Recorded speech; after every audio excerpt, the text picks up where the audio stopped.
Decían que Catalina era una maldición encarnada, una mujer nacida en cuna de oro, pero con cuerpo de escarnio, una hija sin gracia, sin belleza, sin pretendientes, y lo peor de todo, sin utilidad alguna. Así hablaban de ella los pasillos de la hacienda, sin saber que algún día se postrarían ante su fuerza. Hola, querida audiencia, y bienvenidos de vuelta al canal Relato del Alma Apache. Hoy seremos testigos de la increíble historia que acabo de esbozar, una leyenda conmovedora sobre la dignidad y un amor capaz de superar los prejuicios más crueles. Si eres nuevo por aquí, suscríbete, porque cada semana compartimos relatos que tocan el alma y nos recuerdan que el amor verdadero no se mide en apariencias, sino en actos. Prepárate, porque esta historia se clava en el corazón como una lanza, pero también lo sana como un rezo. La hacienda El Refugio de los Sauces se alzaba en lo alto de una colina seca, en las tierras de Chihuahua, rodeada por mezquites espinosos y un viento que nunca traía buenas noticias. Allí vivía la familia Aranda Escalante, herederos de tierras, vacas y prejuicios. Catalina era su única hija, pero jamás fue tratada como tal. Mientras sus primas aprendían a tocar el piano y a hacer reverencias gráciles, ella era enviada al fondo de la casa, lejos de los invitados, lejos de los espejos, lejos de las esperanzas. Era de complexión robusta, de mejillas redondas y pasos fuertes. Sus vestidos siempre parecían tensos. Sus manos, gruesas y torpes según su madre, no servían para bordar ni para sujetar una copa con elegancia. Otra vez comiendo bizcochos. Catalina, decía doña Beatriz con ese tono que era más filo que voz, no tienes vergüenza de verte así. Y Catalina bajaba la mirada, porque sabía que no había respuesta que calmara a una madre que ya había decidido avergonzarse de ella desde el momento en que nació. A los 15 años, Catalina tuvo su primera presentación en sociedad. El vestido era verde esmeralda, ceñido, forzado a esconder lo que no podía. El salón estaba iluminado con velas y perfume francés. Pero cuando bajó las escaleras, lo único que sintió fue silencio. Ningún joven pidió bailar con ella. Ningún adulto le dirigió más que una mirada breve y condescendiente. Esa noche se rompió algo dentro de ella. A los 17, su padre, don León Aranda, ofreció una dote generosa a quien la quisiera como esposa. Pero nadie se presentó. Algunos decían que era por su tamaño, otros por su carácter reservado, otros simplemente se burlaban. Si la quieres, tendrás que ensillar 2 caballos. Se oyó en una cantina. A los 22, los criados hablaban de ella como de una sombra que se arrastraba entre los corredores. La mula fina, decían entre risas, pero Catalina, lejos de caer, se refugiaba en el rincón más olvidado de la hacienda, la biblioteca de su abuelo fallecido. Entre estantes cubiertos de polvo, descubrió libros de herbolaria, medicina indígena y mapas del norte. Aprendió sobre los usos del árnica, del toloache, de la ruda y del peyote ceremonial. Aprendió sobre la lengua rarámuri, sobre las antiguas danzas yaquis, sobre rituales de fuego. Allí, Catalina construyó su universo paralelo, donde no importaba la seda ni la cintura pequeña, solo el conocimiento, solo el alma. Pero su familia no compartía esa visión. Ellos veían en su hija una carga sin destino, una boca que alimentaban sin retorno. Y cuando una familia poderosa se siente avergonzada por una de sus piezas, tarde o temprano, intenta deshacerse de ella como si fuera ajedrez. Fue entonces, en una mañana tan seca como cruel, que don León la llamó a su despacho. Catalina entró con la mirada baja. El aire olía a cuero y a tabaco. Su padre no la miró, solo dijo: «He encontrado un uso para ti». Y así, sin pestañear, le informó que sería entregada a un apache capturado por el gobierno, como parte de un experimento civilizador. Catalina no entendió de inmediato, pero cuando su padre le explicó que sería llevada a una reserva en el norte para ser la mujer de un salvaje, comprendió que, a los ojos de su familia, ya no era ni siquiera una hija, era una moneda, una carga enviada al olvido. Aquella noche, Catalina lloró en silencio, no por el exilio, no por el miedo, sino por la certeza de que nunca la amaron ni una vez. Pero entre sus lágrimas germinó algo, no resignación, sino una extraña semilla de liberación. Por primera vez, estaría lejos de las miradas de desprecio, lejos del eco de los cuchillos verbales, lejos de ese techo que la sofocaba más que la vida en el desierto. Así fue como, al amanecer del siguiente día, sin pronunciar palabra, Catalina subió al carruaje. Llevaba consigo solo una maleta con algunos libros, un frasco de manzanilla, una estampa de San Miguel y el peso de todo lo que nunca le dijeron, y sin saberlo aún, se dirigía a su verdadero destino, porque lo que su familia creyó que sería su castigo seria el comienzo de su leyenda. Foi durante a noite mais iluminada da estação seca que tudo se quebrou de vez. A hacienda El Refugio de los Sauces abria suas portas para o tradicional baile da primavera, Um evento que reunia fazendeiros, militares e políticos locais, todos sedentos por alianças, aparências e cotovelos enganchados com as melhores moças de nome. Catalina, mesmo sem ter sido convidada de forma direta, recebeu da mãe um vestido novo, azul royal, feito em seda espanhola, bordado com fio de ouro. Não era um presente, era uma armadilha. Dona Beatriz acreditava, talvez secretamente, que se disfarçasse a vergonha com luxo suficiente, algum homem, por interesse ou piedade, se atreveria a levar lá ao altar. Catalina sabia, sentia nos ossos, mas calou, como sempre calava, naquela noite. Sua alma pedia apenas uma coisa: sobreviver sem desabar. Quando desceu pelas escadas principais da mansão, os olhos de todos viraram em sua direção, como lanças apontadas. O vestido faiscava sob os candelabros, mas os rostos em volta faiscavam mais de zombaria disfarçada, de surpresa indelicada, de julgamento. É muita seda para tanto volume, sussurrou uma das filhas do general. Quem deixou a criada a brincar de princesa? Cochichou Outro.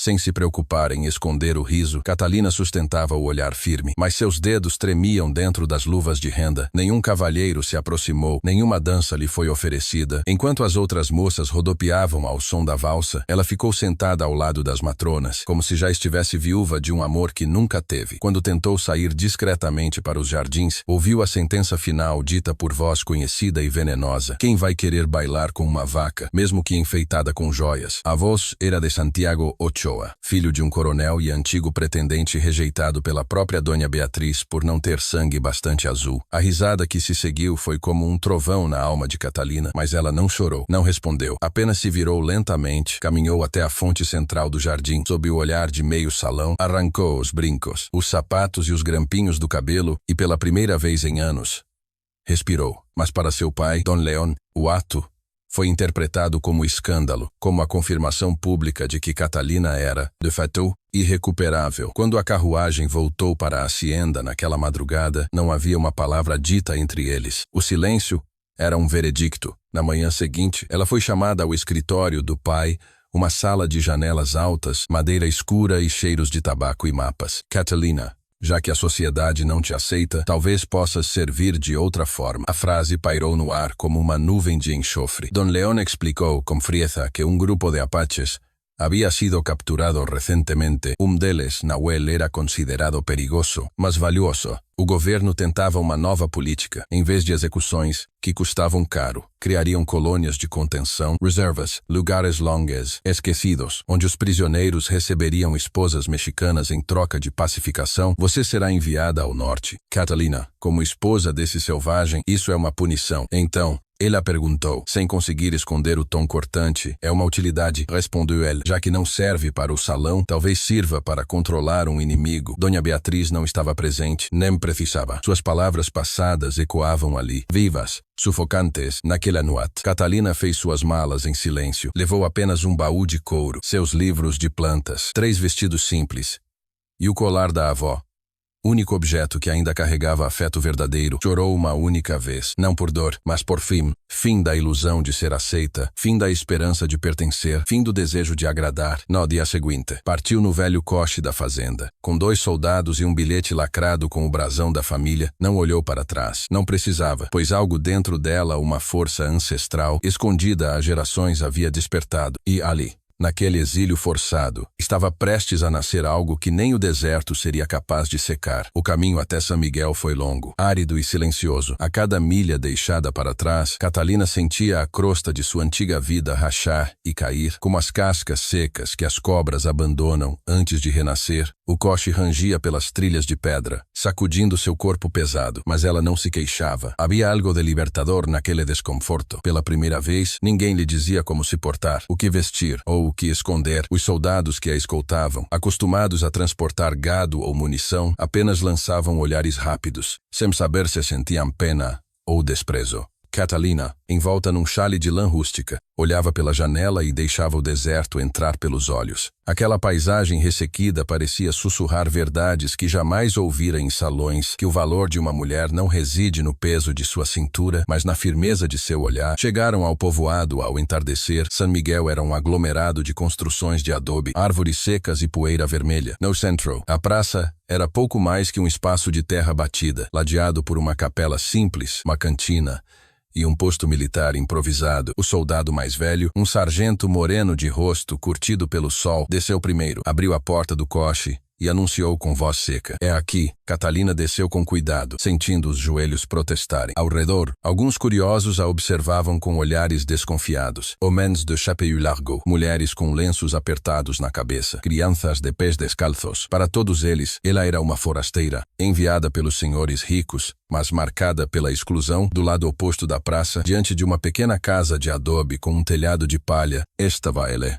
Nahuel, alto, imóvel, os braços cruzados sobre o peito nu, a pele bronzeada, os cabelos negros presos em duas tranças longas que desciam pelos ombros. Seus olhos, escuros e profundos como poços, fixaram-se nela com uma intensidade que não era hostil, mas tampouco acolhedora. Era como se a estudasse, como se medisse sua alma antes mesmo de ouvir sua voz. Catalina sustentou o olhar, não por desafio, mas porque algo dentro dela lhe dizia que aquele homem também era uma ilha cercada por desprezos. "Esta é a sua companheira", disse o sargento, sem esconder o desprezo por aquela palavra. "Foi decisão do governador. Ou a receber, ou volta para Sheila." Nahuel não respondeu de imediato. Suas narinas inflaram. Seus olhos voltaram a Catalina. Depois, com voz firme e sotaque carregado, "Dais, não sou cachorro para receber ossos jogados pelo governo." A frase foi uma faca. Catalina sentiu o rosto corar de vergonha e raiva, mas respirou fundo. O soldado se irritou. Deu um passo à frente. "Você não tem escolha, Apache. Ou aceita, ou apodrece acorrentado." O silêncio caiu como um machado entre eles. Nahuel olhou de novo para Catalina. Havia algo diferente agora em seu olhar. Curiosidade, respeito, compaixão. Foi Catalina quem quebrou o gelo.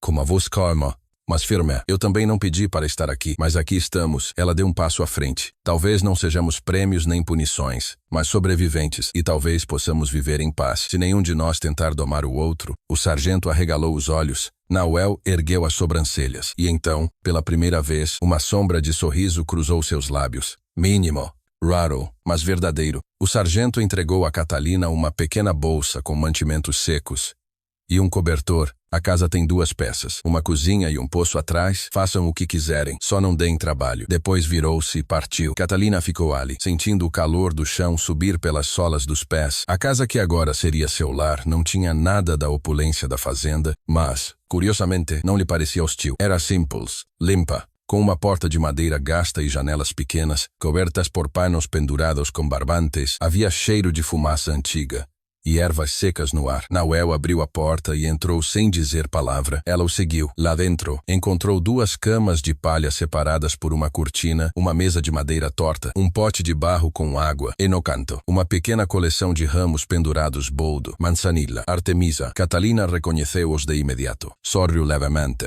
Havia mais naquela casa do que se podia ver à primeira vista. "Você conhece plantas?" disse Nahuel, sem olhar para ela, como se tivesse lido seus pensamentos. "Desde menina", respondeu, enquanto pousava a bolsa sobre a mesa. "Minha avó dizia que toda mulher precisa saber curar, nem que seja a própria dor." Ele a encarou pela primeira vez como igual, como alguém que compreendia. Catalina, naquele instante, entendeu que estava diante de um homem que também havia perdido tudo, não em salões, mas em guerras, e que ali, naquele cruzamento de 2 exílios, havia um terreno fértil para algo novo. Ainda não era amizade, nem respeito, mas havia silêncio entre eles que não doía. Era o primeiro gesto de paz. Os primeiros dias naquela casa de adobe foram marcados por um silêncio espesso, quase ritual. Catalina e Nahuel dividiam o espaço como 2 fantasmas assombrando as próprias ruínas. Não havia hostilidade, mas também não havia confiança. Ela dormia de um lado da cortina, ele do outro. Pela manhã, Catalina aquecia água para lavar o rosto, enquanto Nahuel saía cedo para caçar pequenos animais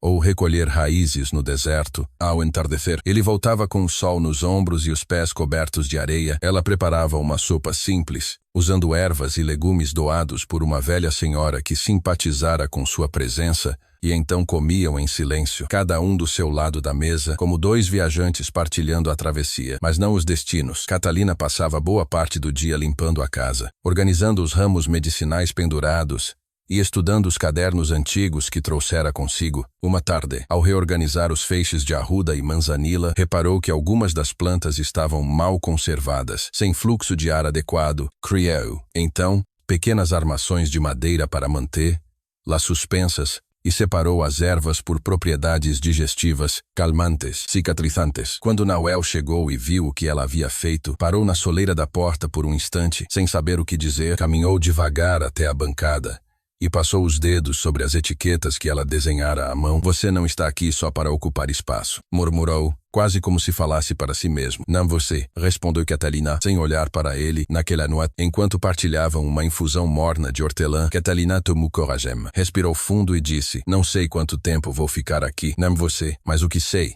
é que nenhum de nós escolheu essa situação. Eu fui jogada nesta casa como se fosse castigo. Ei, Fusei, você foi reduzido a uma sombra do que era, mas eu acredito que podemos transformar isso, que podemos fazer desse exílio algo útil. Nahuel manteve os olhos fixos no fogo. O crepitar da lenha parecia ser a única resposta por um tempo. Depois, sem mudar o tom. Dais. O governo acha que me quebrou, mas minha alma é feita de terra dura, como essa queimada lá fora. E mesmo a terra dura da flor, se alguém souber semear. Catalina olhou para ele, surpresa. Havia poesia naquele homem de pouca palavra. Havia feridas, sim profundas, cruas.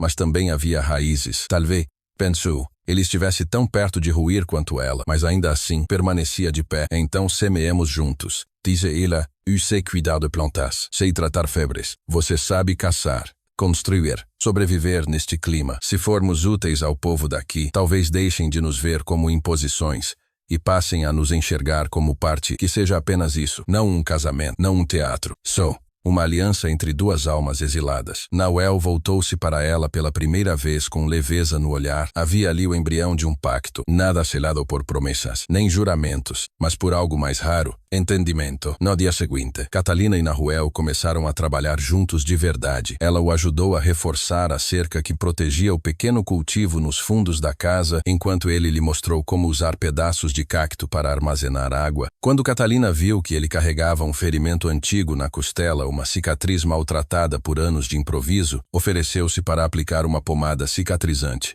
Ela hesitou, mas aceitou. Suas mãos tocaram a pele marcada com um respeito sagrado. E Nahuel, embora tenso, não recuou. Foi ali, naquele gesto simples, que nasceu o primeiro laço de confiança. Não era amor, ainda não, mas era o prenúncio de uma história que já começava a brotar nas frestas do que haviam perdido. E quando, naquela noite, Catalina voltou a preparar a infusão de hortelã, encontrou um detalhe novo sobre a mesa, uma pequena flor silvestre, de pétalas alaranjadas, cuidadosamente colocada dentro de um copo de barro. Ela não perguntou de onde veio, e ele não explicou, porque algumas coisas não precisam ser ditas para que se tornem sagradas. Os dias passaram como quem não quer ser notado, lentamente, com o silêncio do deserto se tornando, aos poucos, um idioma compartilhado entre dois solitários. Catalina e Nahuel já se moviam dentro da casa como dois instrumentos afinados, cada qual no seu tom, mas sem dissonância. Ela acordava antes do sol, preparando infusões e lavando os panos com cheiro de eucalipto. Ele saía para o campo com o arco às costas e um punhado de sementes nos bolsos. Sentavam-se diante do fogo, compartilhando chá e histórias curtas, ditas mais com os olhos que com a boca. Foi numa manhã cinzenta, logo após uma ventania, que o destino bateu à porta com a força da necessidade. Um homem chegou à casa, um vaqueiro ferido, com o braço ensanguentado e o olhar em pânico. Havia se cortado ao cair de um cavalo nos barrancos secos do sul da vila. Catalina não pensou duas vezes. Ordenou que se deitasse na esteira, aquecendo água e lavando o ferimento com solução de alecrim. Nahuel, silencioso, ajudou como pôde, amarrando os panos, trazendo folhas frescas que ela pediu por nome, Ferbina, Consuelta, raiz de chililho. Enquanto costurava o corte com mãos firmes, a mulher do vaqueiro observava assombrada. Ela sabe o que faz, murmurou, como se dissesse isso para si mesma, e aquele sussurro ecoou, porque antes do fim daquela semana, outros vieram. Um menino com febre, uma parteira em apuros, um velho com dores nos ossos que nem a aguardente resolvia. Catalina tratava todos com uma mistura de técnica, intuição e doçura. Sem cobrar nada, só pedia que levassem, e se pudessem, ramos de plantas nativas para sua coleção. Em pouco tempo, o jardim nos fundos da casa se transformou num pequeno viveiro de cura, com etiquetas feitas à mão e linhas de barbante, onde secavam folhas sob o sol. Nahuel assistia a tudo em silêncio, mas com olhos que falavam. Ele começara a ver Catalina não apenas como uma mulher renegada, mas como um espírito forte, alguém que não reclamava da dor, mas a transformava em serviço. À noite, enquanto ela escrevia em seus cadernos, os remédios que estava aprendendo com o povoado. Ele compartilhava segredos antigos de seu povo, contava sobre plantas que cresciam em fendas de pedra, sobre rituais de purificação, sobre as rezas silenciosas que se faziam aos pés do sagrado Monte Naatei. Você não é como as outras mexicanas, disse uma vez, enquanto a observava preparar uma tintura de arnica. Não fui criada para ser, respondeu ela. Fui ensinada a sorrir e me calar, mas minha avó era diferente. Ela dizia que há força até no que apodrece, se soubermos como transformar. Nesse mesmo dia, Catalina encontrou um caderno escondido sob uma das tábuas soltas do assoalho da casa. Era de Nahuel, um diário escrito em espanhol rudimentar, cheio de desenhos. Havia mapas de estrelas, plantas nativas, diagramas de armadilhas, no fim, alguns versos, poemas curtos, mas profundos. Quando o confrontou, ele não negou, apenas desviou o olhar e disse: meu pai era xamã. Dizia que o conhecimento morre quando não é desenhado ou contado. Eu escrevo para que o deserto lembre de mim, mesmo depois que o meu corpo se vá. Catalina, tocada, pediu permissão para copiar alguns trechos e traduzi-los com mais clareza. A partir dali, começaram um novo ritual. À luz do fogo, ele lia em voz baixa seus escritos e ela os reescrevia com tinta e letra firme, registrando aquilo que o mundo tentara apagar. Foi nesse trabalho silencioso que as fronteiras entre eles começaram a ruir. Numa dessas noites, enquanto anotavam juntos a receita de uma tintura anti-inflamatória que unia saber apache e mexicano, seus dedos se tocaram por acaso. Ambos pararam. Os olhos se cruzaram. Nenhum recuou, mas também não forçaram o momento. Era cedo demais para chamar aquilo de amor, mas tarde demais para chamar de distância. Quando Catalina foi dormir naquela noite, colocou ao lado de sua cama não só as ervas do dia seguinte, mas também o caderno onde escrevia suas emoções, e nele rabiscou uma frase: há algo neste homem que me vê. E no seu silêncio, sinto que sou escutada pela primeira vez. Do outro lado da cortina, Nahuel acendia o último pedaço de lenha. Em seu próprio caderno, desenhou duas raízes que cresciam em sentidos opostos, mas se tocavam no centro da terra. O deserto parecia respirar com dificuldade naquela semana. As noites estavam mais curtas, os dias mais quentes e secos. Catalina percebia que o vento já não trazia brisas frescas ao entardecer, mas nuvens de poeira e um cheiro estranho no ar. O cheiro morno da febre. Foi numa manhã abafada, enquanto regava as mudas de arruda recém-transplantadas, que ouviu a primeira batida frenética na porta. Era a Teresa, uma mulher de meia idade da vila, ofegante, os olhos vermelhos de preocupação. Meu filho, Santiago. Ele não acorda desde a madrugada, está ardendo. Não responde, e nem a água fria o desperta. Catalina largou o regador sem pensar. Chamou por Nahuel, que estava preparando armadilhas do lado de fora. Em minutos, os dois já caminhavam apressados pelas vielas estreitas e poeirentas do povoado, até chegarem à pequena casa de barro rachado, onde a criança de apenas 8 anos jazia inerte sobre uma manta fina, a testa queimava como brasa, os olhos semicerrados. Otzorpotremia, mas o suor era frio. Catalina ajoelhou-se e tocou o pulso do menino. É grave, disse. Pode ser infecção no sangue. Se não agirmos agora, ele não vai passar da noite. A mulher chorava baixinho. O pai, de pé, e estava paralisado pela impotência. Foi quando Nahuel entrou em ação com uma precisão surpreendente, saindo sem dizer uma palavra. Voltou minutos depois com raízes de chaparro, folhas de ocotilho e um pó esverdeado que Catalina reconheceu como semente de mesquite moída. Juntos, prepararam uma decocção forte, aquecida em fogo rápido, que Catalina aplicou em compressas e gotas pela boca. Enquanto isso, molhava lenços para abaixar a febre e massageava com óleo de lavanda os pés do menino. A cada movimento, os dois se comunicavam sem precisar de voz. Um oferecia a planta certa, o outro a aplicava com o toque exato. Nas horas seguintes, outras mães chegaram. 2, 3, 5.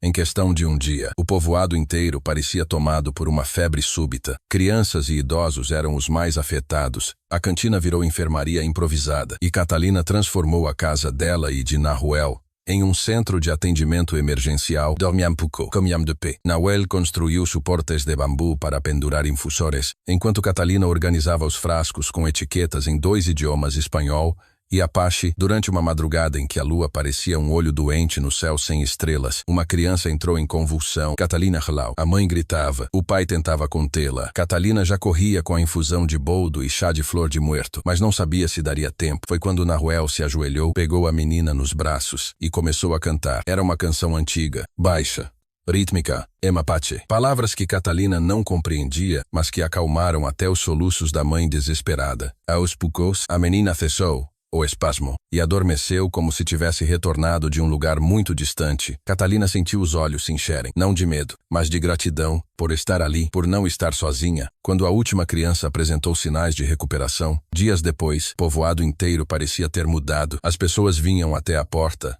não mais por socorro, mas por reverência, agradeciam com pães, ovos, galinhas, milho.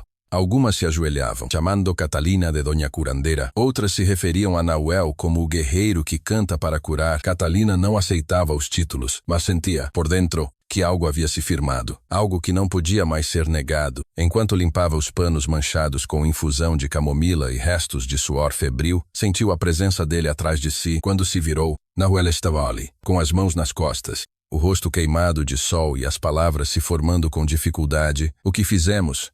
Salvou este povoado. Você salvou este povoado. Não, nos salvamos, disse ela, sem suas mãos, suas plantas, sua força. Eu seria só mais uma mulher desesperada com livros velhos. Você me completou no que eu não sabia. E você me ensinou que o saber do coração vale tanto quanto o das pedras e dos ventos. Então ele a olhou com uma firmeza que nunca usara antes, não como um guerreiro, nem como um homem forçado a aceitar uma esposa, mas como um igual. Catalina, se não estivéssemos aqui por imposição, você ainda escolheria ficar. Ela sorriu, mas foi um sorriso cheio de verdade, como quem finalmente encontrou a resposta para uma pergunta que doía desde a infância. Se eu tivesse escolha, escolheria isso tudo, inclusive você. Eles não se tocaram, não se beijaram, mas naquele instante houve entre eles algo maior do que o contato físico, um reconhecimento sagrado, uma decisão silenciosa, mas irreversível. Do lado de fora, o deserto voltava a respirar em paz, e dentro daquela casa, o amor já começava a germinar. O sol já não castigava com a fúria de antes, as plantas do jardim medicinal floresciam discretamente, e a poeira nas ruas de São Miguel parecia assentada pela brisa. Catalina, com as mangas arregaçadas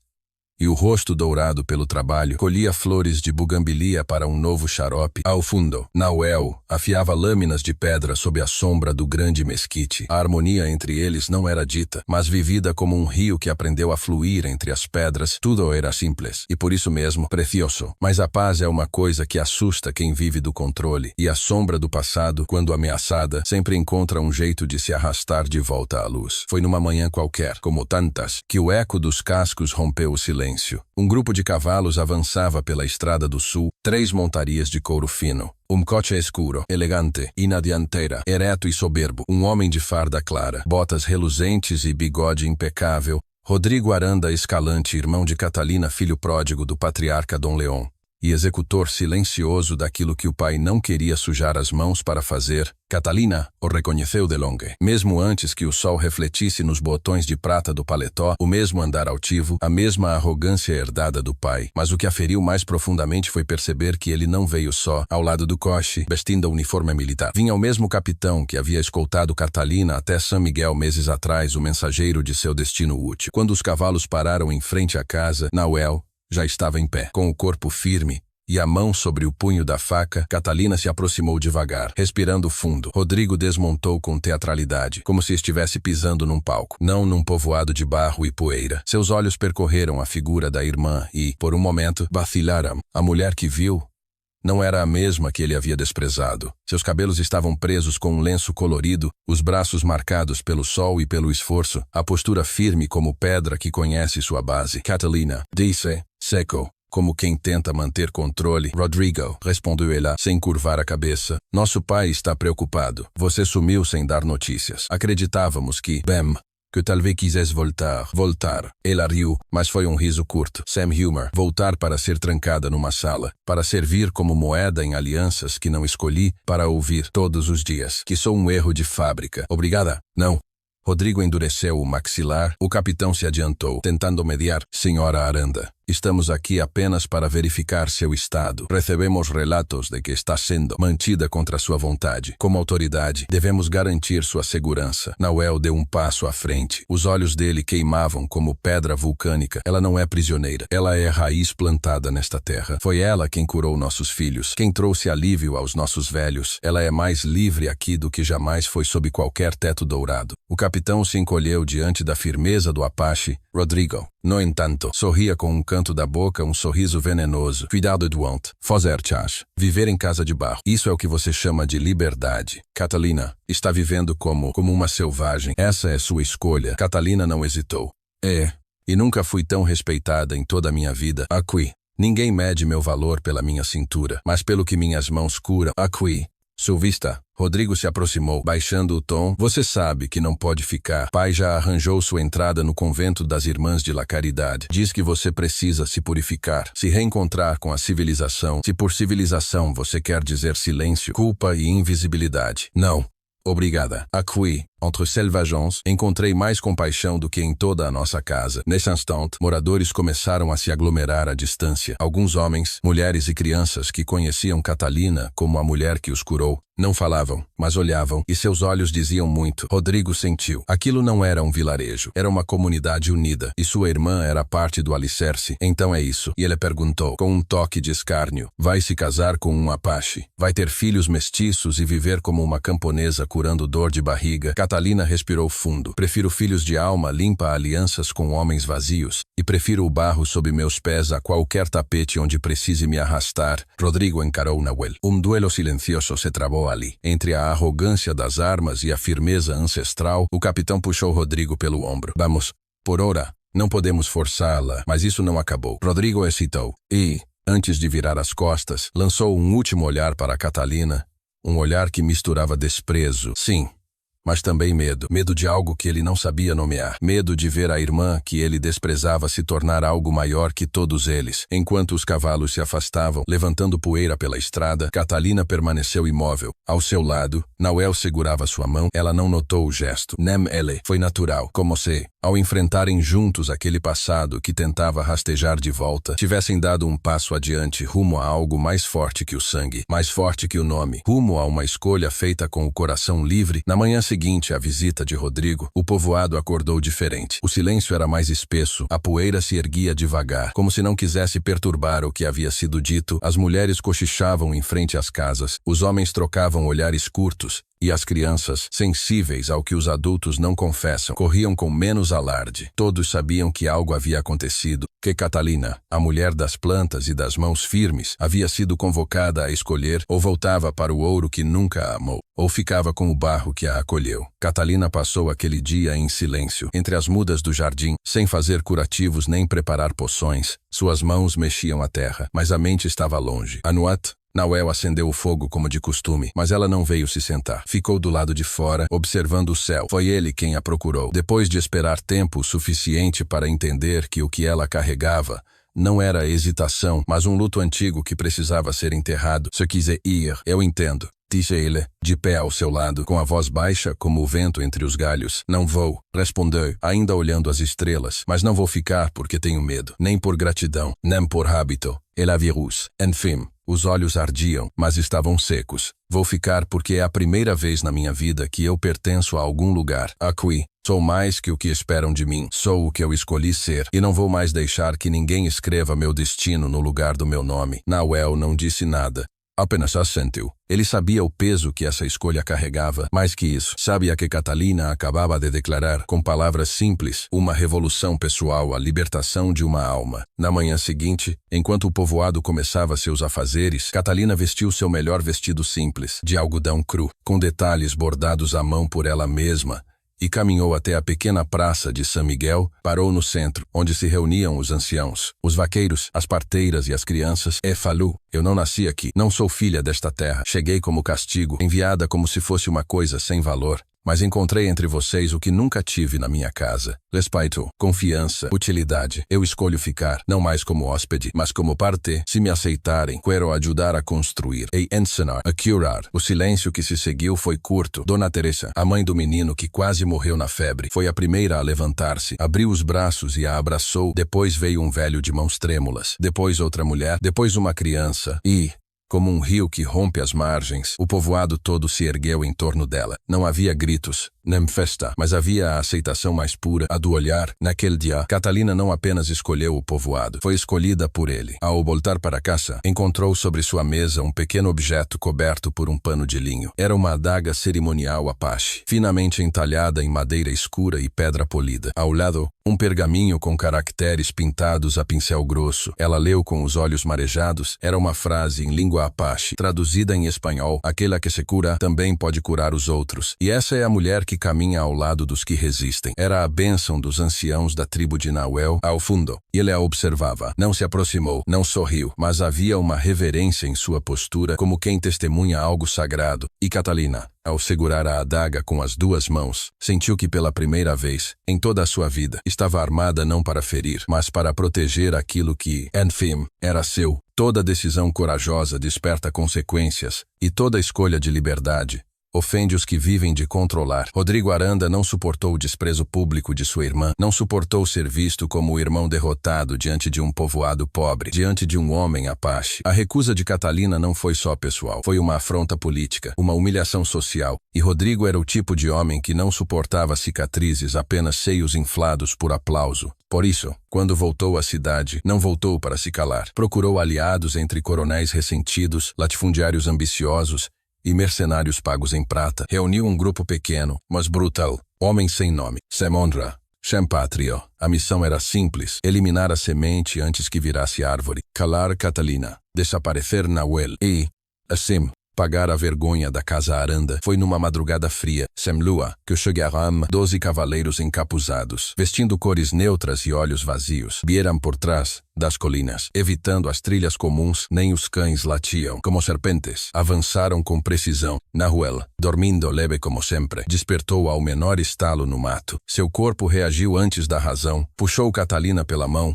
e a empurrou para trás da cortina de couro que separava os quartos. Não diga nada, fique abeixada. Ela obedeceu. O medo era uma onda quente que subia pela espinha, mas seus olhos permaneciam lúcidos. Pela fresta da parede, viu quando a porta foi arrombada. Homens entraram aos gritos. Nahuel tentou resistir. Lutou comme dois. Depois 3, mas eram muitos. Catalina se levantou, armada com a adaga cerimonial, mas foi dominada por trás. Com força, seus gritos foram abafados por um pano áspero. Lutou, arranhou, mordeu, mas não foi suficiente. Quando amanheceu, a casa estava destruída. O jardim, pisoteado, o altar de ervas, queimado. Nahuel, ferido e inconsciente, havia sido jogado na mata como um animal vencido. Catalina, amarrada e amordaçada, foi levada no lombo de um cavalo em direção ao sul. Um dos homens murmurava entre os dentes: vamos entregar lá de volta. Como deveria ter sido desde o começo, não explicavam para onde, nem porquê. Mas ela sabia. Sabia que a estavam levando de volta à boca do monstro, à casa que a expulsou, ao jugo de um pai que queria transformá-la em cadáver social no povoado. A notícia da invasão se espalhou como fogo em palha seca. As mães correram para ver o que restava da casa. Os homens encontraram Nahuel desacordado, sangrando, mas ainda respirando.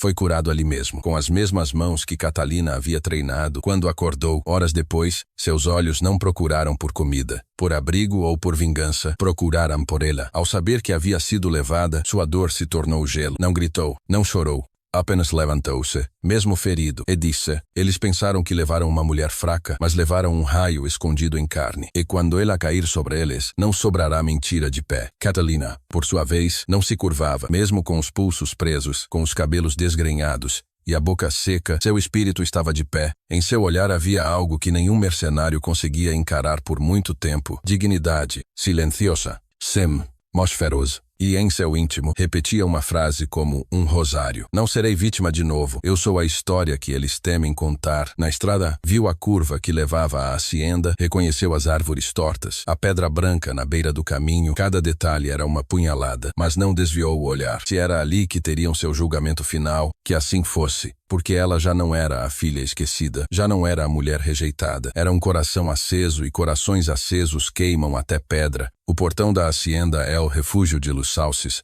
Rangeu ao se abrir como se protestasse contra o retorno daquela que havia sido descartada. Catalina foi levada à força para dentro do salão principal, onde os candelabros ainda brilhavam como fantasmas de um passado que ela recusava chamar de lar. Os criados desviavam o olhar. Alguns a reconheciam, mas hesitavam entre a compaixão e o medo. No fundo da sala, sentado como um general diante do campo de guerra, estava Dom Leon Aranda mais envelhecido, mas ainda rígido, ainda gelado. Rodrigo permanecia de pé, à sua esquerda, com as mãos cruzadas e os olhos sombreados por um orgulho ferido que fingia ser controle. Catalina, disse o pai, sem levantar a voz, te dei ao deserto para que aprendesse humildade, e o deserto te devolveu pior. Ela, amarrada, com os pulsos já machucados, respondeu com um silêncio que queimava mais que gritos. Um dos capangas empurrou-a para o chão, mas ela não caiu, ajoelhou-se, firme, como quem reza de pé. Rodrigo se aproximou, agachou-se à sua frente e sussurrou. Tudo isso poderia ter sido evitado se tivesse obedecido, mas agora será reeducada. Foi então que Catalina percebeu o destino que haviam lhe reservado. Não seria morta, seria apagada.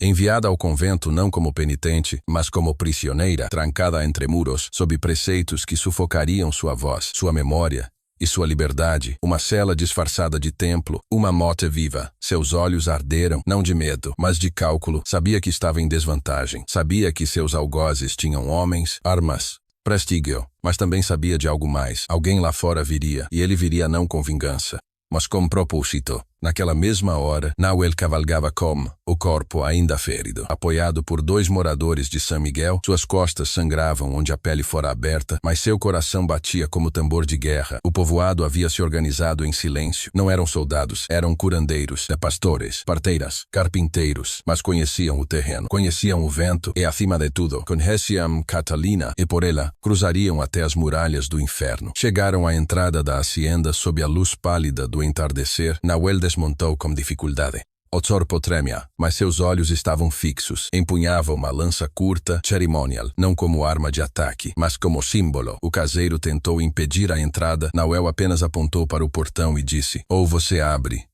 ou eu faço a terra abrir por mim. Catalina, ainda no salão, ouviu o alvoroço e, pela primeira vez desde que fora capturada, sorriu.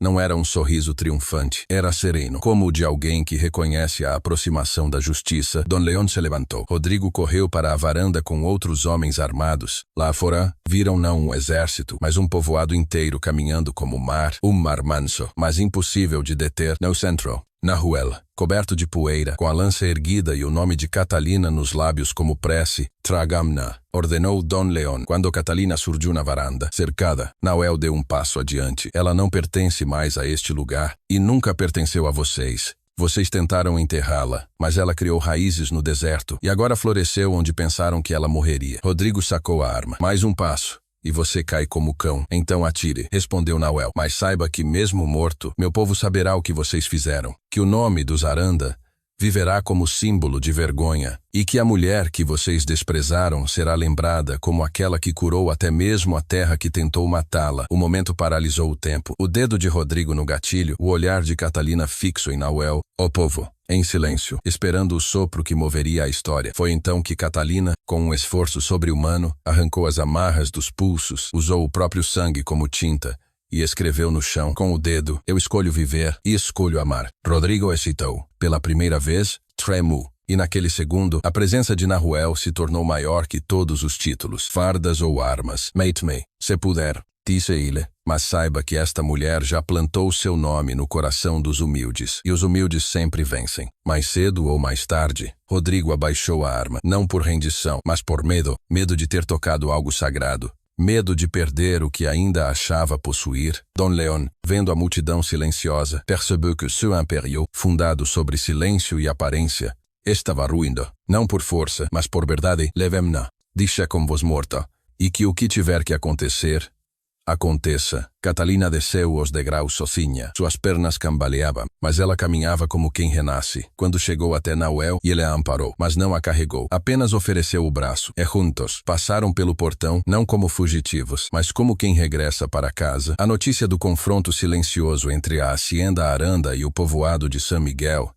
não demorou a se espalhar, mas não foi contada com palavras inflamadas. Nem através de manchete, espalhou-se como os sussurros que anunciam mudança antes da tempestade. Em cantinas, igrejas e feiras, dizia-se que a filha renegada havia voltado para buscar sua própria liberdade e que o guerreiro Apache a resgatara não com violência, mas com honra. Dizia-se que o povo havia caminhado com ela e que os senhores das terras, que antes mandavam com um olhar, haviam tremido diante do silêncio da verdade. Catalina, de volta a San Miguel, foi recebida com mantas floridas estendidas no chão e mãos erguidas em gratidão. Não houve festa, houve reverência. O povo não celebrava apenas o retorno da mulher que curava, celebrava a coragem de alguém que ousou dizer não a um sistema construído sobre humilhação, aparência e medo. Do outro lado, na hacienda, Rodrigo andava como fera ferida, a arma que não disparara pesava mais que chumbo. Dom León, calado, já não dava ordens. Passava os dias em sua biblioteca, fitando o retrato apagado de Catalina que nunca tivera coragem de mandar destruir. A casa que outrora fora símbolo de domínio agora rangia em cada tábua como se pressentisse seu próprio colapso, mas a queda não viria por espadas, e sim por papéis. Dias depois, Catalina foi chamada à vila vizinha de Santa Clara. O juiz regional,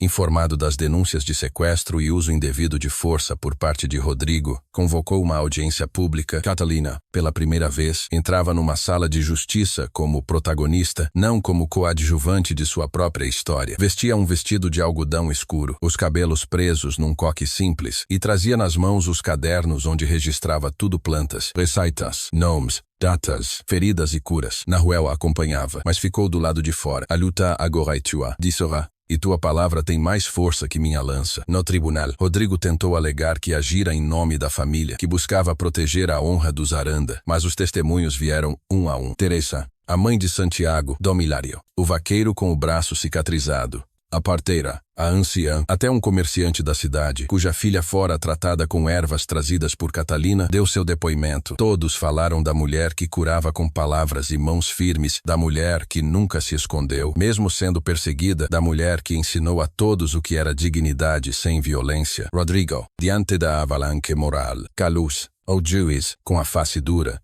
e olhos de quem já vira muita injustiça sob capas nobres, pronunciou a sentença. Senhora Catalina Aranda, reconhecemos a sua plena liberdade e condenamos a tentativa de sequestro como crime contra sua pessoa. Quanto ao senhor Rodrigo Aranda, será encaminhado ao governo estadual para investigação formal por abuso de autoridade, tentativa de extorsão e lesão corporal. Rodrigo gritou, chamou tudo de farsa, mas sua voz já não ecoava como antes. Era o rugido de um império que já ruíra. Dom León não compareceu. Enviou apenas um bilhete lacônico. Fiz o que achei necessário, mas hoje entendo que o necessário nem sempre é o certo. Catalina não respondeu. Apenas guardou o papel no fundo do caderno, não como lembrança, mas como prova de que até os muros mais altos caem quando se enfrentam com a verdade em punho. Ao retornar a San Miguel, o povo esperava. Nahuel estava à porta da casa de adobe.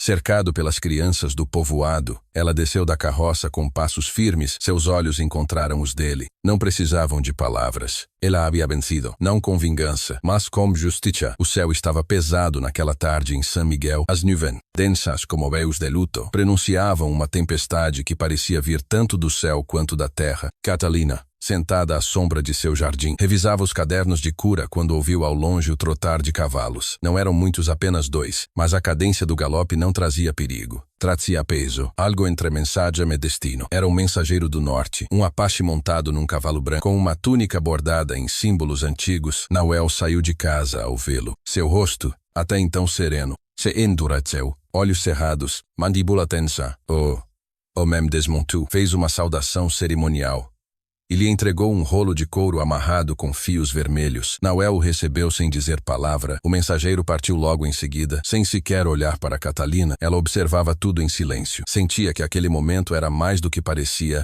Nahuel entrou, abriu o rolo sobre a mesa e leu por longos minutos. Quando terminou, permaneceu imóvel. Parecia uma estátua de pedra diante de um altar. Catalina se aproximou com o coração apertado. O que está escrito aí? Nahuel respirou fundo. Não a olhou nos olhos ao responder. Meu irmão morreu. Catalina levou a mão à boca. O mais velho, o líder da tua tribo. Ele assentiu lentamente. Foi morto numa emboscada no norte. Caçadores de recompensa.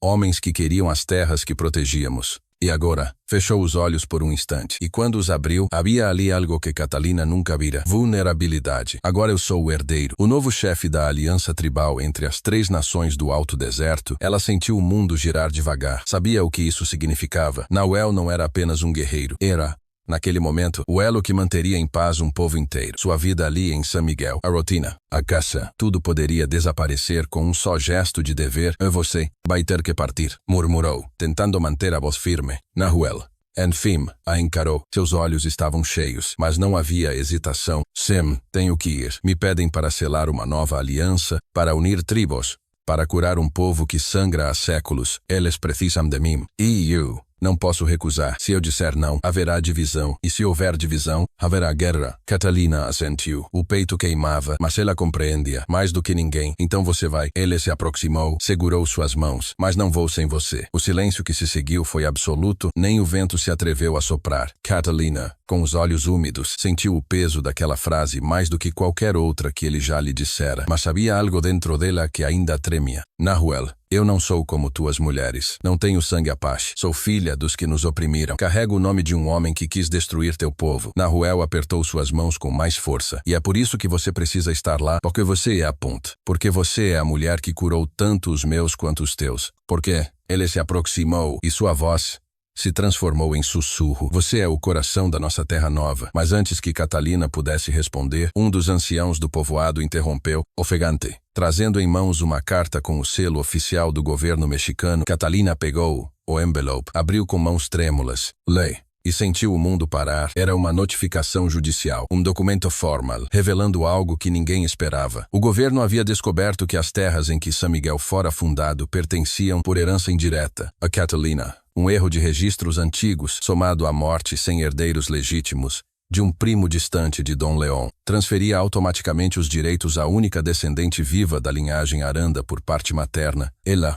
Catalina, agora era, por lei, a proprietária legal de San Miguel e dos hectares ao redor, incluindo a região que o governo pretendia negociar com investidores estrangeiros. Ela sentiu o sangue esvair-se do rosto, não por medo, mas por ironia. Durante toda a vida, fora tratada como elo fraco, como um fardo. E, agora, ironicamente, era ela quem detinha o poder de salvar ou destruir o mundo que construiu. Nahuel leu o documento. Ficou em silêncio por longos minutos. Se você ficar, poderá proteger este povoado para sempre, garantir que ele não seja tomado, que nossas ervas, nossa história, não virem moeda de troca. Mas se eu for com você, completou ela, serei parte da paz que teu povo espera, parte de algo ainda maior. A escolha, mais uma vez, estava nas mãos dela, e nenhuma das opções era fácil. Ambas pediam coragem, ambas pediam sacrifício. Catalina fechou os olhos, respirou fundo. Sabia que, mais uma vez, teria que escolher, mas dessa vez não seria entre duas prisões, seria entre dois destinos legítimos. Catalina passou a noite acordada. A casa, tão familiar, parecia suspensa no tempo. A luz da lamparina dançava sobre os frascos de ervas, sobre os cadernos, sobre a adaga cerimonial que agora repousava como testemunha de tudo o que havia sido vivido ali. Do lado de fora, o deserto sussurrava como sempre eterno, indiferente e, ainda assim, cúmplice de cada lágrima, de cada cura, de cada escolha. Nahuel dormia do outro lado do cômodo, vencido pelo cansaço do corpo e da alma. Catalina não ousava acordá-lo. Sabia que a decisão era dela e que seria definitiva. Na primeira luz do dia, caminhou até o poço atrás da casa. Lavou o rosto com a água fria, vestiu sua túnica bordada à mão, prendeu os cabelos como fazia sua avó. Para trás, firmes, prontos para o trabalho e para o combate. Não com armas, mas com a postura. Então, dirigiu-se à pequena praça de San Miguel, onde os moradores já começavam a se reunir em silêncio, como se pressentissem que algo importante estava para ser anunciado. Catalina subiu nos degraus da capela. Com a voz firme e clara, começou a falar. Durante muito tempo, me disseram que eu não era nada, que meu corpo era um erro, que meu silêncio era a minha única virtude, que meu valor dependia do nome que eu carregava. Mas aqui, entre você, aprendi o contrário. Aprendi que valor é aquilo que se planta e se protege, que nome não é maldição, é escolha, que o amor verdadeiro não aprisiona, liberta. E é por isso que hoje, diante de todos, faço uma escolha. Silêncio total. As crianças pararam, os velhos se endireitaram. Nahuel surgia na beira da praça, com o rosto fechado como montanha. Catalina continuou. Ontem descobri que, por lei, estas terras me pertencem. O governo reconheceu meu direito de herança, mas eu não vejo estas terras como posse. Vejo como responsabilidade. E por isso, registro aqui diante de testemunhas vivas e da história que nos trouxe Até aqui que renuncio a todo direito individual sobre elas. A partir de agora, San Miguel será propriedade coletiva, administrada por um conselho formado por vocês, curandeiras, agricultores, anciãos, mestres e guardiões da terra. Um murmúrio correu entre o povo, mas não era incredulidade. Era como o som de uma semente finalmente rompendo a casca. Catalina não parou. Quanto a mim, não parto por fuga, nem por fraqueza. Parto por missão, porque lá fora há mais feridos, mais esquecidos. E há um povo que precisa do que aprendi aqui. Irei como Nahuel, não como esposa forçada, nem como sombra dele, mas como parceira, como igual, como ponte entre mundos que precisam parar de se ferir e começar a se reconhecer agora. Sem. Lágrimas escorriam. Teresa chorava. O velho Dom Hilário apertava a mão de sua neta. As crianças aplaudiam com pequenos gestos, sem entender o todo, mas sentindo a grandeza do momento. Catalina desceu da escada e caminhou até Nahuel. Ele, parado como estátua viva, apenas a recebeu. Não perguntou se ela tinha certeza, apenas ofereceu sua mão, e quando ela a segurou, a praça compreendeu que não estavam assistindo a um adeus, estavam testemunhando um início. Nos dias seguintes, tudo se organizou com naturalidade. O juiz de Santa Clara veio formalizar os documentos. O governo, pressionado por cartas da própria população, reconheceu o Conselho de San Miguel como entidade legítima. Rodrigo, destituído de influência, foi exilado para o interior. Dom León vendeu a hacienda e desapareceu no silêncio que sempre preferiu aos remorsos. Mas a justiça divina, aquela que não depende de tribunais nem de decretos, já havia sido feita. Catalina, que um dia foi dada como castigo, agora partia como símbolo. Sua imagem ficou nos muros da escola, nos cadernos das aprendizes de curandeira, nas histórias que as avós contavam ao pé do fogo, e em cada amanhecer, o povoado sabia. Ali viveu uma mulher que ousou escolher. E por isso, curou mais do que corpos, curou gerações. O céu estava limpo naquela manhã como raramente se via no deserto. O azul parecia mais vasto, mais profundo, como se ele próprio estivesse se inclinando para assistir. Os pássaros cantavam em ritmos calmos. E o vento soprava leve, carregando o perfume do jardim medicinal que Catalina deixara em mãos confiáveis. Era o dia da partida, mas também o dia de permanecer, não com os pés, mas com o gesto, com a união, com o nome que se constrói com duas almas. Catalina acordou cedo. Vestia uma túnica branca, simples, com detalhes bordados à mão pelas mulheres de San Miguel, cada ponto, um símbolo, uma bênção. Nos cabelos não havia adorno, somente um laço de couro trançado por ela mesma. Seus olhos brilhavam com a calma de quem atravessou tempestades, e agora reconhece a paisagem da paz. Nahuel a esperava na clareira sagrada fora do povoado, onde as tribos da aliança se reuniriam. Estava vestido com seu traje cerimonial, calça de pele curtida, peitoral bordado com penas e conchas, e um cocar de penas brancas, símbolo de renovação e paz. A clareira, aos poucos, foi se enchendo. Guerreiros de 3 tribos distintas vieram, curandeiros, anciãos, crianças e também os moradores de San Miguel, que haviam sido convidados não como testemunhas, mas como parte da cerimônia. Não havia altar, havia apenas o círculo de pedras sagradas e o fogo central, aceso desde a madrugada. Catalina chegou caminhando em silêncio, sendo acompanhada por Teresa, Dom Hilário e 2 jovens parteiras. O povo se abriu para deixá-la passar, como o rio cede a canoa da sabedoria. Nahuel se aproximou. Os 2 ficaram frente a frente. Nenhum dos 2 tremia. O ancião da tribo mais antiga se colocou entre eles. Seus cabelos eram tão longos quanto os de Catalina, e sua pele, marcada pelo tempo, parecia conter os desenhos do próprio deserto. Em voz firme, mais baixa como oração, começou a falar. Hoje não unimos apenas um homem e uma mulher. Hoje selamos a união entre a medicina da terra e a sabedoria dos que vieram de fora, entre a memória e o futuro, entre o sangue e o espírito. Nahuel, filho de Quali, guerreiro da tempestade que aprendeu a caminhar com calma. Você escolhe Catalina, mulher de mãos de cura e voz de relâmpago, como tua igual, tua raiz e tua flor. Sem, como meu corpo, minha palavra e minha alma. Catalina, neta da mulher que curava em silêncio, filha da casa que não te quis, senhora do povo que te escolheu. Você aceita caminhar com Nahuel, em areia e pedra, emrizo e coro, como igual, como parceira, como semente e árvore. Catalina respirou fundo. Seu olhar encontrou o dele, e ali havia tudo: o desespero de outrora, a superação, a ternura não dita, o respeito que germinou na terra seca. Sem, aceito com tudo o que sou, e com tudo o que ainda serei ao lado dele. Então, Nahuel retirou de uma bolsa de couro um colar feito com ossos polidos, sementes vermelhas,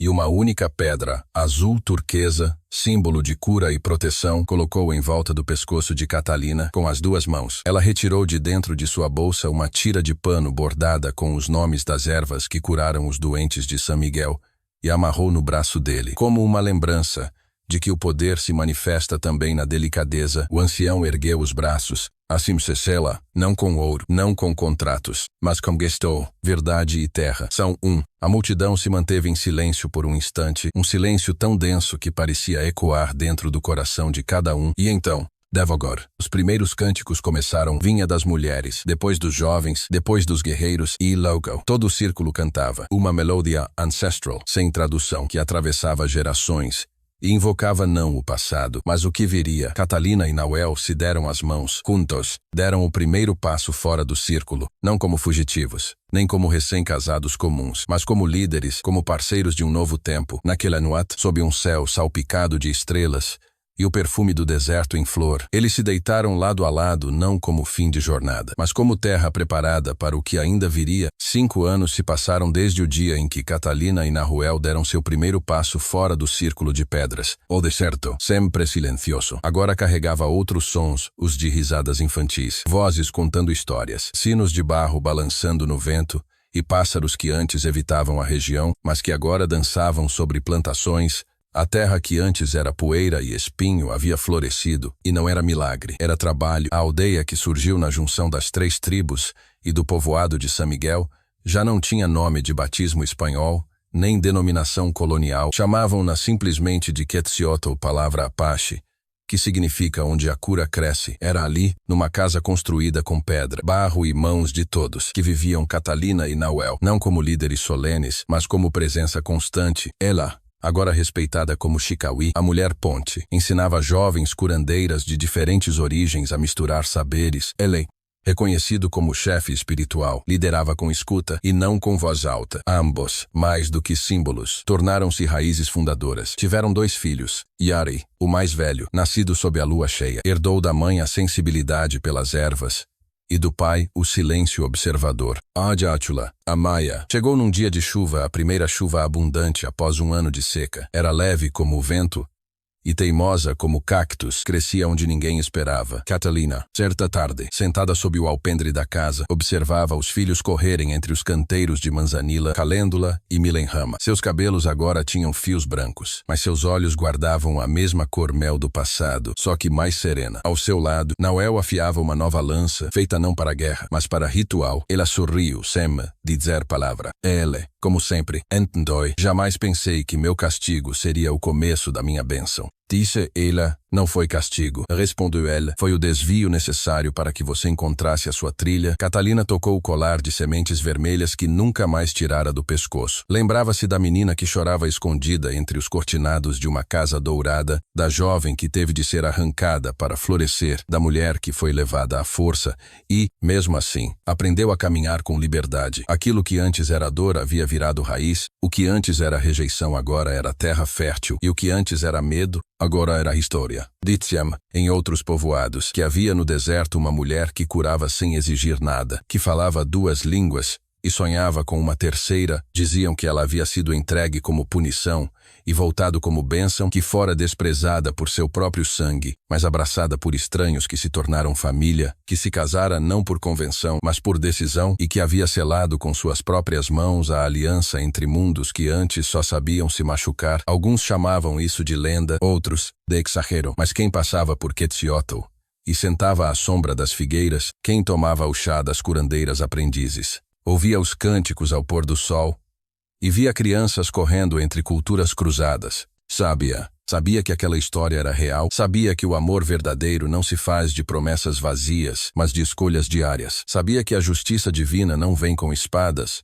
vem com raízes. Sabia, acima de tudo, que Catalina Aranda e Nahuel, o guerreiro do silêncio, não haviam apenas sobrevivido ao preconceito, à humilhação e à perda, tinham transformado tudo isso em um novo mundo, e esse mundo, um dia, viraria canção. E así, querida audiencia, la historia de Catalina y Nahuel no fue solo la de 2 almas heridas que se encontraron en medio del polvo y el desprecio. Fue la historia de cómo el amor puede florecer, incluso donde antes solo había ruina. Fue la historia de una mujer que, habiendo sido desechada por su propia sangre, encontró en la tierra seca del norte un propósito fértil, un nombre nuevo y una dignidad que nadie más le había querido reconocer. Y fue también la historia de un hombre apache que, aún cargando el peso de sus muertos y de la opresión, tuvo el valor de volver a amar, de volver a confiar y de ofrecer su corazón a quien lo merecía. Juntos, Catalina y Nahuel nos enseñan que el valor no está en el linaje, ni en la apariencia, ni en lo que otros decidan que debemos ser. El verdadero valor está en resistir, en Sanaa, en volver a elegir el amor incluso cuando todo ha sido odio. En cada una de sus decisiones, ellos reclamaron su derecho a ser libres, a construir su hogar con las piedras que antes fueron lanzadas contra ellos. Y si su historia ha tocado tu corazón, si en algún rincón de tu alma también has sentido que no encajas, recuerda, no estás solo. Como Catalina, tú también puedes reconstruirte, tú también puedes escribir tu propia leyenda. Si esta historia resonó contigo, no olvides suscribirte a Relato del Alma Apache, dejar tu comentario y compartir este video con alguien que necesite un poco de esperanza, porque en cada corazón marginado aún arde una llama que merece ser contada. Nos vemos en el próximo relato. Hasta entonces, camina con fuerza y ama sin miedo.